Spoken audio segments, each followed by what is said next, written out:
Every one, welcome back to our channel. ഇന്ന് നമ്മൾ legally romance എന്ന ചൈനീസ് ഡ്രാമയുടെ 14ാമത്തെ എപ്പിസോഡാണ് കാണാൻ പോകുന്നത്. ഈ എപ്പിസോഡ് തുടങ്ങുന്നതിന് മുന്നേ നമ്മുടെ ചാനൽ ഇഷ്ടമുള്ളവർ ലൈക്ക് ചെയ്യാനും കമൻറ്റ് ചെയ്യാനും സബ്സ്ക്രൈബ് ചെയ്യാനും മറക്കരുത്. എല്ലാവരും കണ്ടു പോകുന്നതല്ലാതെ അധികം ലൈക്ക് ചെയ്യുന്നൊന്നുമില്ല.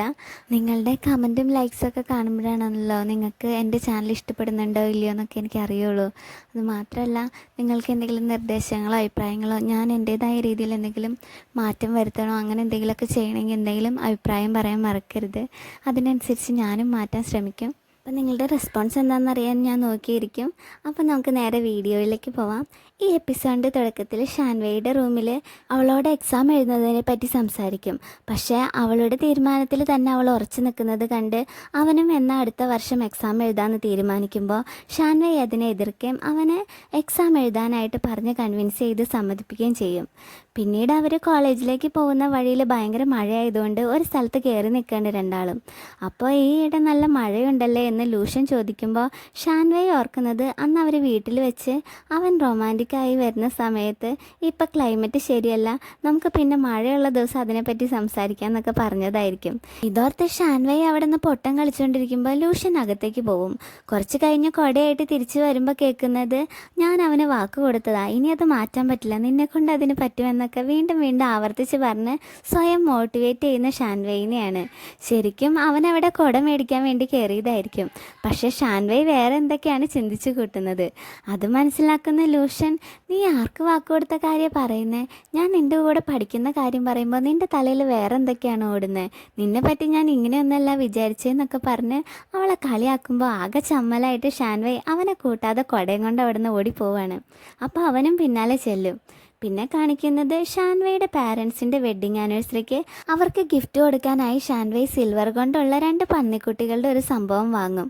ലൂഷ്യൻ അതത്ര നല്ലതായിട്ട് തോന്നില്ലെങ്കിലും അവൾക്കത് ഇഷ്ടപ്പെട്ടതുകൊണ്ട് അവൻ അതിനെതിരെ പറയില്ല. സിൽവറിന് പകരം ഗോൾഡ് വാങ്ങുന്നതിനെ പറ്റി അവൻ ചോദിക്കുമ്പോൾ ഷാൻവേ അതിന് ഭയങ്കര എക്സ്പെൻസ് ആവുമെന്നൊക്കെ പറഞ്ഞിട്ട് ബില്ല് ചെയ്യാൻ പോവും. അപ്പോൾ അതേ സെയിം സംഭവം ഗോൾഡിലുള്ളത് ഓർഡർ ചെയ്യാണ് ലൂഷ്യൻ. ഇവിടെ ഷാൻവേ കൗണ്ടറിൽ ചെന്നിട്ട് അവിടെ അവളുടെ കാർഡൊക്കെ കൊടുക്കുമ്പോൾ QR കോഡ് കൊണ്ടുള്ളൊരു പ്ലക്കാർഡ് അവിടെ കാണും. അത് കണ്ട് ഇത് ഭാവിയിലുള്ളതാണല്ലോ, ഇതെന്താ ഇവിടെ, എന്തോ റോങ് ആയിട്ട് നടക്കാൻ പോവാണോ എന്നൊക്കെ അവൾ ചിന്തിച്ചിട്ട് ആകെ ടെൻഷനാവാണ്. ഇവിടെ ചുവാൻ ഒരു സ്വിമ്മിങ് കോമ്പറ്റീഷന് പങ്കെടുക്കാൻ വേണ്ടിയിട്ട് റെഡി ആവുകയാണ്. അതേസമയം ലിയോന് മ്യൂസിക്കിൻ്റെ ഒരു സോഫേജ് എക്സാം ഉള്ളതുകൊണ്ട് അവൻ്റെ അടുത്തേക്ക് വരാൻ അവൾക്ക് കഴിയില്ല. എങ്കിലും അവൾ അവന് ഓൾ ദ ബെസ്റ്റ് ഒക്കെ പറഞ്ഞ് മെസ്സേജ് അയക്കുന്നുണ്ട്. എന്നിട്ട് അവൻ പുറത്തേക്ക് നടക്കാൻ തുടങ്ങുമ്പോൾ പെട്ടെന്ന് മുട്ടുകാലിനൊരു വേദന വരും. നേരത്തെ ചാമ്പ്യൻഷിപ്പ് നേടിയ കോമ്പറ്റീഷനിൽ പങ്കെടുക്കുമ്പോഴും അതിനുവേണ്ടി പ്രാക്ടീസ് ചെയ്തുകൊണ്ടിരുന്നപ്പോഴും ഒക്കെ അവന് ഈ വേദന വന്നിരുന്നെങ്കിലും അവനത് കാര്യമാക്കിയിട്ടുണ്ടാവില്ല. ഇവിടെ റൂമിൽ വരുന്ന ലൂയു ആകെ വിഷമിച്ച് ബീറൊക്കെ അടിച്ചുകൊണ്ടിരിക്കുകയാണ്. കാര്യം എന്താണെന്ന് ഷാൻവേ തിരക്കുമ്പോൾ അവൾ സോൾഫേജ് എക്സാമിൽ മര്യാദയ്ക്ക് പാടാൻ കഴിയാതെ ഫെയിലായി. നല്ല പിച്ചിൽ പാടാൻ കഴിഞ്ഞില്ലെങ്കിൽ അവൾക്ക് ഈ ഡിഗ്രി എടുക്കാൻ കഴിയില്ല എന്നൊക്കെ അവൾ പറയുമ്പോൾ ഷാൻവേ അവളെ സമാധാനിപ്പിക്കും. അതേസമയം ചുവാൻ കാലിന് സുഖമില്ലാതെ ഹോസ്പിറ്റലാണെന്ന് അറിഞ്ഞ് ഷാൻവേക്ക് ഒരു കോള് വരികയാണ്. അവൻ്റെ ലിഗ്മെൻറ്റിന് പ്രശ്നമുണ്ടെന്നും 6 മാസത്തെ എക്യുപഞ്ചർ തെറാപ്പി വേണ്ടിവരും ശരിയാവാനെന്നും ട്രീറ്റ്മെൻറ്റ് റെസ്റ്റും ഇല്ലാതെ അവനിത് തുടർന്നാൽ ഈ ജോയിൻസിന് കേടുപാടുകൾ ഉണ്ടാവുകയും പിന്നെ അവന് നടക്കാൻ തന്നെ ബുദ്ധിമുട്ടായിരിക്കുമെന്നും അവൻ്റെ കോച്ച് ഷാൻവേനെ അറിയിക്കും. മാത്രമല്ല ഈ നീന്തലിൽ നിന്നൊക്കെ അവനോട് ഒഴിഞ്ഞു നിൽക്കാൻ പറയുകയാണ് ആ കോച്ച്. ആ സമയം മുതൽ നമ്മുടെ ചുവാനെ കാണാനുണ്ടാവില്ല. ലിയോ ഇവിടെ കോർട്ടിലൊക്കെ വന്ന് അവനെ അന്വേഷിക്കുമ്പോൾ ലൂഷ്യൻ ഹോസ്റ്റലിലൊക്കെ എല്ലാവരോടും അവനെ പറ്റി ചോദിക്കുന്നുണ്ട്. എന്നാൽ ഷാൻവേ വളരെ നിരാശയോടെ നടന്നു വരികയാണ് റോട്ടിൽ കൂടെ. താൻ എത്ര കഷ്ടപ്പെട്ടാലും വിധി തിരുത്താൻ ശ്രമിച്ചാലും തൻ്റെ വിധിയെ തൽക്കാലത്തേക്ക് കുറച്ച് നേരത്തേക്ക് മാറ്റി നിർത്താമെന്നല്ലാതെ തടയാൻ കഴിയില്ല. അത് പിന്നീട് എപ്പോഴെങ്കിലും അവൾക്ക് പിന്നെ അനുഭവിക്കേണ്ടി വരും എന്നൊക്കെ അവൾ റിയലൈസ് ചെയ്യാണ്. ചുവാന് പണ്ട് സംഭവിച്ച അതേ കാലിൻ്റെ പ്രശ്നം തന്നെയാണ് ഇപ്പോൾ ഇതുപോലെ വന്നേക്കുന്നത്. ഇതുപോലെ തന്നെ അച്ഛൻ്റെ കാര്യത്തിലും സംഭവിക്കുമെന്നൊക്കെ അവൾ പേടിയോടെ ചിന്തിക്കുകയാണ്. അവൾക്കപ്പോൾ ഭാവിയിലുള്ള ചുവാനെയും കുറേ ബിൽഡിങ്ങുകളൊക്കെ പെട്ടെന്ന് കാണാൻ പറ്റും റോഡിൽ. പിന്നീട് കാണിക്കുന്നത് ഒറ്റയ്ക്കിരിക്കുന്ന ചുവാനെയാണ്. അവൻ അവിടെ ഒറ്റയ്ക്കിരിക്കുന്ന സ്ഥലത്ത് നമ്മുടെ ഷാൻവേയും ലിയും ലൂഷ്യനും ഒക്കെ വന്ന് അവനെ സമാധാനിപ്പിക്കുമ്പോൾ അവൻ്റെ അച്ഛൻ ഫോൺ വിളിക്കും. എന്നിട്ട് അവനോട് സംസാരിക്കുകയാണ്. അപ്പോൾ ഞാൻ അച്ഛന് വാക്ക് തന്നതുപോലെ ഒരു അത്ലറ്റ് ആവാൻ എനിക്കിനി കഴിയില്ല, അച്ഛനെ അഭിമാനിക്കാവുന്ന രീതിയിൽ എനിക്ക് വളരാൻ കഴിയില്ല എന്നൊക്കെ പറഞ്ഞ് അച്ഛനോട് സോറി പറയുമ്പോൾ മോന് കരയുന്നത് തോന്നുന്നുണ്ടെങ്കിൽ കരയണം, എത്ര വിഷമമുണ്ടെങ്കിലും അതൊക്കെ കുറേ മാറും. അപ്പോൾ പിന്നെ നീ എന്നും എൻ്റെ അഭിമാനം തന്നെയാണ്, ചെറുപ്പത്തിൽ ചെറുപ്പത്തിൽ നിനക്ക് നീന്തണം എന്ന് ആഗ്രഹം പറഞ്ഞപ്പോൾ ഞാൻ അതിനെതിരായിരുന്നു. പക്ഷെ നീ എന്നെ കൺവിൻസ് ചെയ്തു. അന്ന് നീ അത്ലറ്റ് ആവുമെന്ന് കരുതിയല്ല ഞാൻ നിന്നെ അതിന് വിട്ടത്. നിനക്ക് നീന്താൻ ഇഷ്ടമായതുകൊണ്ടാണ്. ഒന്നും അവസാനിക്കാൻ പോണില്ല.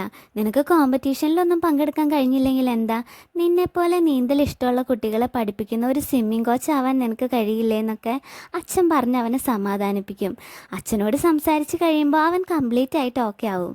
പിന്നീട് ഷാൻവൈ ഫോൺ മേടിച്ച് അച്ഛൻ്റെ ഹെൽത്തിനെ പറ്റിയൊക്കെ ചോദിച്ച് വറീഡ് ആവുമ്പോൾ ഞാൻ ഓക്കെ ആണെന്നും ഇപ്പം അതിനെപ്പറ്റി ചിന്തിക്കാതെ ലൂഷൻ്റെ കൂടെ ഇപ്പോഴത്തെ നിൻ്റെ ലൈഫ് അടിച്ചു പൊളിക്കാനും പറയാണ് അവളുടെ അച്ഛൻ.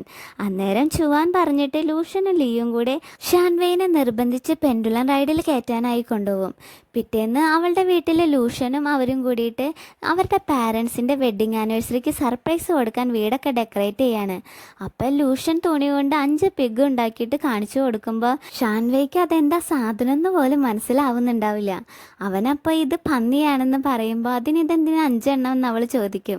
അപ്പോൾ അവൻ സ്വയം അവനെ തന്നെ ചൂണ്ടിക്കാണിക്കുമ്പോൾ നീ പന്നിയാണോ എന്ന് അവൾ ചോദിക്കുന്നത് കേട്ട് ചുവാന് ചിരി വരികയാണ്. നീ പന്നീനെ മേടിച്ചതുകൊണ്ടാണ് ഞാൻ ഇതൊക്കെ ചെയ്തതെന്ന് അവൻ പറയുമ്പോഴേക്കും ചുവാന് ചിരി വന്ന് അവൻ്റെ കയ്യിലുണ്ടായ ബലൂൺ പൊട്ടും. അപ്പം ഞാൻ 100 ബലൂൺ മേടിച്ചതാണ്, ഇപ്പം അതിനകത്ത് 10-20 എണ്ണം നീ തന്നെ പൊട്ടിച്ചെന്നും പറഞ്ഞ് ഷാൻവൈ ബലൂണും കൊണ്ട് അവനെ തല്ലും. ചുവാൻ അവളെ തിരിച്ച് തല്ലും. പിന്നെ അതിൻ്റെ പേരിൽ അവർ 3 ആളും കൂടി അവിടെ അടിപിടി ആവുകയൊക്കെ ചെയ്യാണ്. അന്നേരം അവരുടെ അച്ഛനും അമ്മയും വരും. അപ്പോൾ അവരെല്ലാവരും കൂടി ഒരുമിച്ച് അവരെ സർപ്രൈസ് ആയിട്ട് വിഷ് ചെയ്യുമ്പോൾ ഷാൻവൈ തൻ്റെ പാരൻസിനെ അച്ഛൻ അമ്മ എന്ന് വിളിച്ചതിന് ലൂഷനെ വഴക്ക് പറയും. ചുവാൻ അതിന് ലൂഷനെ സപ്പോർട്ട് ചെയ്യുകയും ചെയ്യും.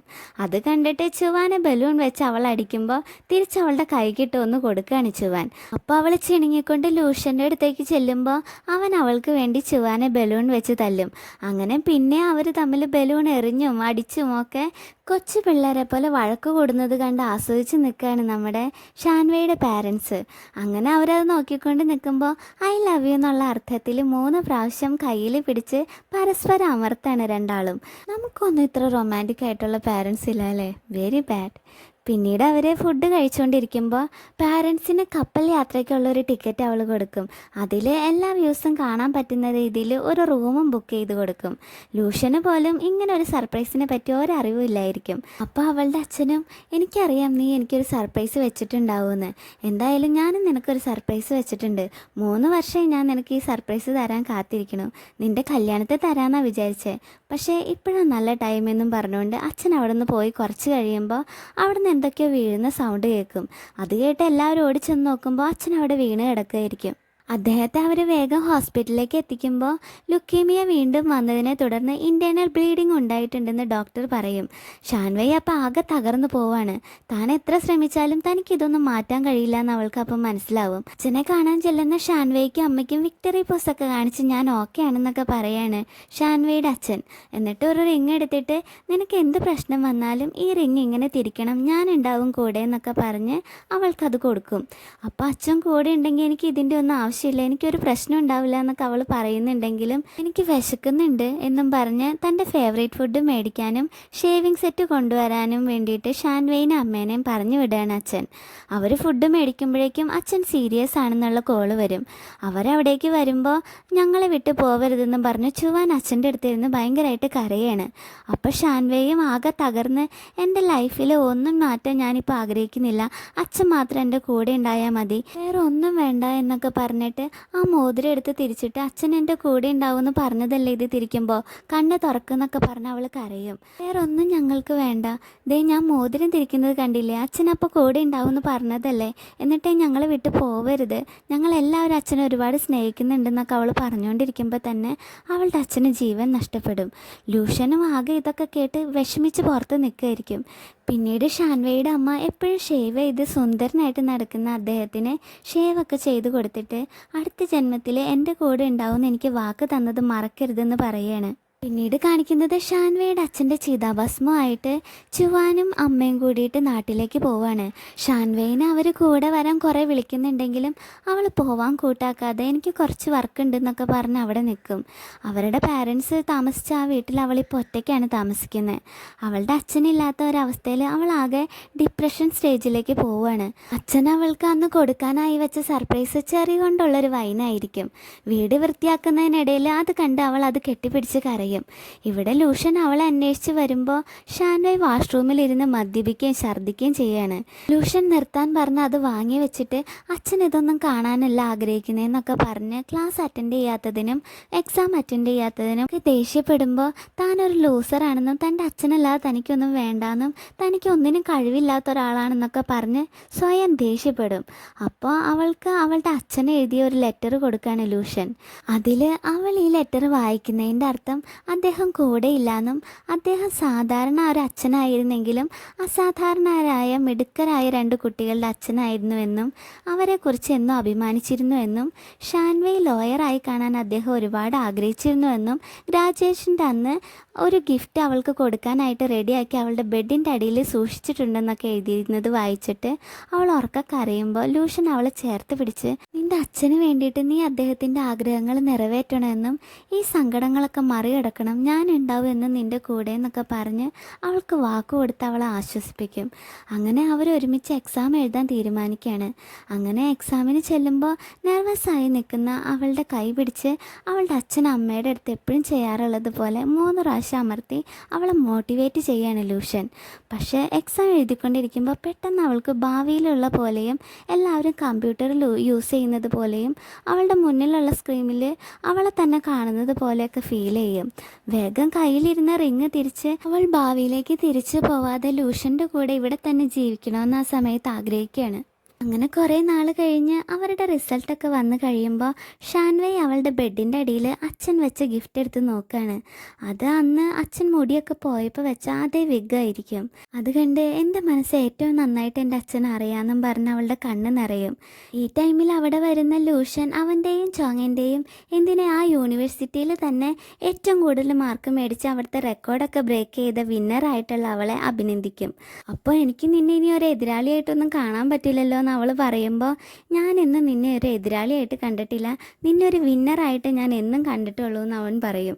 ആ സന്തോഷത്തിൽ അവൾ അവൻ്റെ കവളത്ത് പിടിച്ച് കുറേ ഉമ്മയൊക്കെ കൊടുക്കുമ്പോൾ നീ എന്താ മരം കൊത്തിയാണോ എന്ന് ചോദിച്ച് അവർ തമ്മിൽ പിന്നെ അടികൂടി എൻജോയ് ചെയ്യാണ്. പിന്നീട് കാണിക്കുന്നത് ചോങ്ങിനെയാണ്. അവനിപ്പോൾ ഒരു ലോ ഫേമിൽ ഇൻറ്റേൺഷിപ്പിന് കയറിയേക്കാണ്.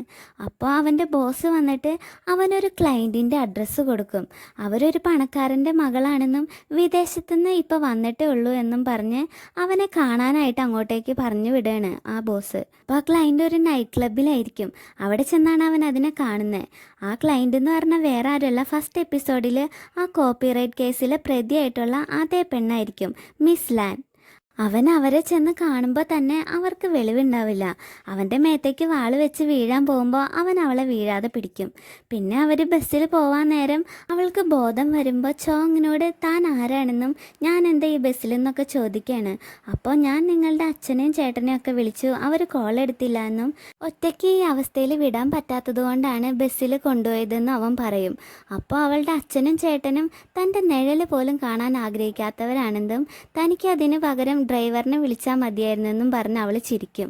അവളുടെ സഹോദരൻ അവളുടെ അച്ഛൻ കൊടുത്ത ഒരു പ്രൊജക്റ്റിൻ്റെ ഇടപെടുകയും അവളിൽ നിന്നിട്ട് എല്ലാം തട്ടിയെടുക്കാൻ ശ്രമിക്കുകയാണെന്നൊക്കെ അവൾ പറഞ്ഞിട്ട് തൻ്റെ കൂടെ നിൽക്കാമോ എന്ന് ചോങ്ങിനോട് ചോദിക്കുമ്പോൾ അവൻ അവളെ സഹായിക്കാൻ തയ്യാറാവും. പിന്നീട് ഷാൻവൈ ലോ ഫേമിൽ ജോയിൻ ചെയ്യുമ്പോഴാണ് അവിടെ ചോങ്ങുള്ള കാര്യം അവൾക്ക് ഓർമ്മ വരുന്നത്. അങ്ങനെ രാത്രി വൈകി ജോലി കഴിഞ്ഞിറങ്ങുമ്പോൾ അവിടെ ഭയങ്കര മഴയായിരിക്കും. അപ്പോൾ ചോങ് അവിടേക്ക് വന്നിട്ട് നമുക്ക് ഒരുമിച്ച് പോകാമെന്ന് അവളോട് പറയുന്നുണ്ടെങ്കിലും ലൂഷൻ അപ്പോൾ അവളെ കൊണ്ടുപോകാനായിട്ട് അവിടേക്ക് വരും. അവരവനെ കൂടെ കൊണ്ടുപോകാനായിട്ട് ഒരുപാട് നിർബന്ധിക്കുമെങ്കിലും അവൻ അവരുടെ കൂടെ പോവാൻ കൂട്ടാക്കില്ല. അവരങ്ങനെ അവിടെ നിന്ന് പോകുമ്പോൾ ഷാൻവൈക്ക് കൊടുക്കാൻ മേടിച്ച കോഫി എടുത്ത് നോക്കി സ്വയം താനൊരു പൊട്ടനാന്ന് പറഞ്ഞ് ചിരിക്കുകയാണ് ചോങ്. ഇവിടെ ലൂഷൻ അവൾക്ക് സർപ്രൈസ് ഉണ്ടെന്നും പറഞ്ഞുകൊണ്ട് മഴയത്ത് ലാപ്ടോപ്പൊക്കെ നനയാതിരിക്കാനായിട്ട് ഒരു ബാഗ് അവൾക്ക് വേണ്ടി മേടിച്ചത് എടുത്ത് കൊടുക്കും. സെയിം ബാഗ് തന്നെ അവന് വേണ്ടി മേടിച്ചിട്ടുണ്ടാവും. അപ്പോൾ അത് കപ്പിൾ ബാഗാണോ എന്നൊക്കെ ചോദിക്കുമ്പോൾ 50% ഡിസ്കൗണ്ടിൽ കിട്ടിയപ്പോൾ ഞാൻ 2 വാങ്ങിയതാന്നൊക്കെ പറയുന്നത് കേട്ടിട്ട് അവൻ പറയുന്നത് കള്ളാന്ന് മനസ്സിലാക്കി വെറുതെ അവനെ കിളിയാക്കി ചിരിപ്പിക്കുകയാണ്. അങ്ങനെ അവർ പോകുമ്പോൾ ചോങ് ബസ്സിലിരുന്ന് ഒരു ഡോക്യുമെൻ്റ് നോക്കി അന്ന് ആ സാറ് മിസ് ലാനെ കാണാൻ പോകുന്ന സമയത്ത് പറഞ്ഞ കാര്യങ്ങൾ ഓർക്കാണ്. അവനൊരു മിടുക്കനാണെന്നും അവൻ്റെ ഇൻറ്റേൺഷിപ്പൊക്കെ കഴിയുമ്പോൾ അവൻ അവിടെ സ്ഥിരമായിട്ട് നിയമിക്കുമെന്നും അവൻ അന്ന് വലിയ വലിയ കേസുകളൊക്കെ കൊടുക്കുമെന്നും പിന്നെ അവരുടെ കമ്പനിയായി സഹകരിച്ച് അവരാവശ്യപ്പെടുന്നത് ചെയ്യണമെന്നൊക്കെ ആയിരിക്കും ആ സാറ് പറഞ്ഞത്. ഇതൊക്കെ ഓർത്തുകൊണ്ട് ആ കോൺട്രാക്റ്റ് നോക്കിയിരിക്കുകയാണ് അവൻ. ആ സമയത്ത് അവന് ക്യാഷിന് നല്ല ബുദ്ധിമുട്ടുണ്ടാവും. പിന്നീട് അവരുടെ ഓഫീസിൽ മീറ്റിംഗ് നടക്കുമ്പോൾ അവരുടെ ഒരു ക്ലയൻറ്റിൻ്റെ നിർദ്ദേശപ്രകാരം ആ ലോ ഫേമിൽ 9 വർഷം ആത്മാർത്ഥമായിട്ട് വർക്ക് ചെയ്തൊരു സ്റ്റാഫിനെ അവിടെ നിന്ന് ഒരു കാരണമില്ലാതെ മറ്റ് ആനുകൂല്യങ്ങളോ കോമ്പൻസേഷനോ ഒന്നും കൊടുക്കാതെ അവിടെ നിന്ന് പിരിച്ചുവിടുന്നതിനെ പറ്റി ഡിസ്കസ് ചെയ്യുമ്പോൾ ഷാൻവയ്ക്ക് അതിനോട് അത്ര യോജിക്കാൻ കഴിയില്ല. അവൾ ആ സ്റ്റാഫിന് വേണ്ടി സംസാരിക്കുന്നുണ്ടെങ്കിലും ക്ലയൻറ്റിൻ്റെ താല്പര്യത്തിനാണ് മറ്റുള്ളവർ പ്രാധാന്യം കൊടുക്കുന്നത്. ചോങ് പോലും ക്ലയൻറ്റിൻ്റെ സൈഡിൽ നിന്നിട്ട് ആ സ്റ്റാഫിന് കോമ്പൻസേഷൻ കൊടുക്കാതെ ഒഴിവാക്കാനുള്ള വഴികളൊക്കെ പറഞ്ഞു കൊടുക്കുമ്പോൾ ചോങ് ആദ്യത്തെ അതേ വഴിയിലേക്ക് പോവുകയാണെന്ന് അവൾക്ക് തോന്നുന്നിടത്താണ് നമ്മുടെ ഈ വീഡിയോ അവസാനിക്കുന്നത്. ഇനി അവൾ വിചാരിക്കുന്നതൊക്കെ ചോങ്ങിൻ്റെ കാര്യത്തിൽ സത്യമാവോ, ഇടയ്ക്കിടയ്ക്ക് ഭാവിയിൽ നിന്ന് കാണുന്ന കാഴ്ചകൾ അവൾ ഭാവിയിലേക്കൊക്കെ എത്തിക്കുമോ എന്നൊക്കെ നമുക്ക് അടുത്ത എപ്പിസോഡിൽ കാണാം. അപ്പോൾ ഈ വീഡിയോ ഇഷ്ടമായെങ്കിൽ എല്ലാവരും ലൈക്ക് ചെയ്യാനും കമൻറ്റ് ചെയ്യാനും സബ്സ്ക്രൈബ് ചെയ്യാനും മറക്കരുത്. Thank you for watching.